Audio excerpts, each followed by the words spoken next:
Times of India சமயம் தமிழ் வியூவர்ஸ்க்கு வணக்கம். நான் Divya Jayakumar, founder Divya's feminine fitness Coimbatore. இன்னைக்கு நாம என்ன ஒர்க் அவுட் பார்க்க போறோம் அப்படின்னா கோர் ஒர்க் அவுட்ஸ். கோர் ஒர்க் அவுட்னா என்ன அப்படின்னு கன்ஃபியூஸ் எல்லாம் பண்ணல.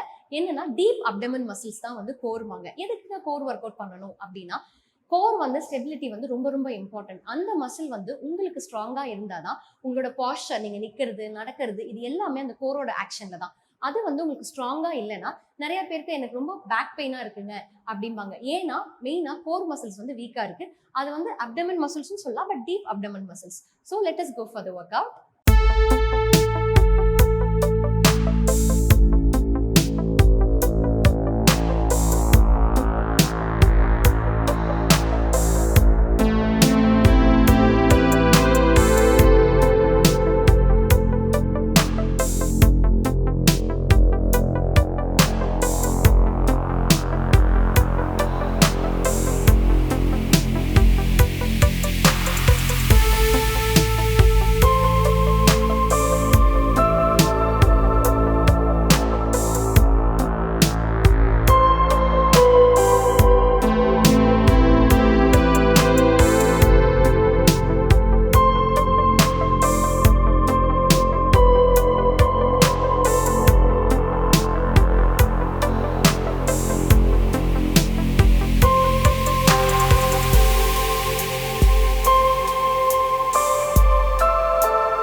ஸோ இப்போ கோர் ஒர்க் அவுட்ஸ் பார்த்துருப்போம். கோர் ஒர்க் அவுட் வந்து ரொம்ப ரொம்ப இம்பார்ட்டண்டான ஒர்க் அவுட். ஸோ இந்த ஒர்க் அவுட்ஸ் பண்ணும்போது இனிஷியலாக நீங்கள் மினிமம் ஒரு 20 to 30 கவுண்ட்ஸ் பண்ணுங்க.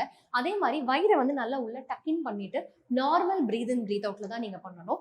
ஒவ்வொரு எக்ஸசைஸும் நீங்கள் இனிஷியலாக ஒரு 10 கவுண்ட்ஸ் பண்ணுங்க, அப்புறம் ரிலாக்ஸ் பண்ணுங்க, திருப்பி 10 கவுண்ட்ஸ் பண்ணுங்க. ஸ்லோவாக கிராஜுவலாக நீங்கள் கவுண்ட்ஸ் இன்க்ரீஸ் பண்ணிட்டு பண்ணுங்க.